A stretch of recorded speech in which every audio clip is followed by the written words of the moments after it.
बिस्मिल्लाहिर्रहमानिर्रहीम, अस्सलाम वालेकुम। थाल न्यूज़ के साथ मैं हूं जवेद बारम कल्लू और आप देख रहे हैं मेरा यूट्यूब चैनल थाल न्यूज़। नाज़रीन, इस वक्त मैं मौजूद हूं कोट शाकिर सिटी को जाने वाले रोड पर, जो कि इंतहाई अहमियत का हामिल है, लेकिन रोड की जो खस्ता हालत है वो आप देख सकते हैं। रोड गुजरने के काबिल नहीं और रोड इस्तेमाल के काबिल नहीं। यहाँ से गुजरने वाले जो है सब मुसाफिर हैं, उनको काफ़ी मुश्किलात का सामना करना पड़ता है।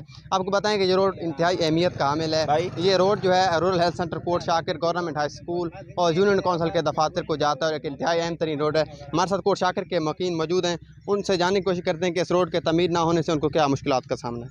वालेकुम सलाम भाईजान, तुसी रोड के बारे साढ़े को पूछ रहे हो। वेखो तुहाडे सामने मोटरसाइकिल वाले खलोते हैं, एक अद्धा किलोमीटर भी सफ़र नहीं होंदा, मोटरसाइकिल पैंचर हो जाता।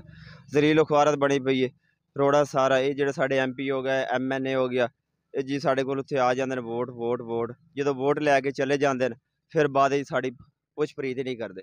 समझ आई ना, पैसे लैके खा जाते हैं, हुकूमत को ठेका ना मिलता, तो ग्रांटा लिया खा गया उस बाद जनाब साढ़े हाल हवीयत नहीं पुछते।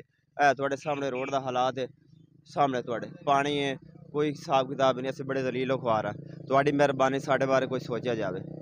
जी, जैसा कि आपने सुना कि नौजवान का यही कहना था कि इस रोड को फ़ौरन मुरम्मत करवाया जाए और जो है इसके जो ज़िम्मेदार हैं वो हमारे मुंतखब नुमाइंदे हैं, उनको चाहिए कि फौरी तौर पर जो है इस रोड को मुरम्मत कराया जाए ताकि जो है आवाम की मुश्किलात में कमी आ सके। जी।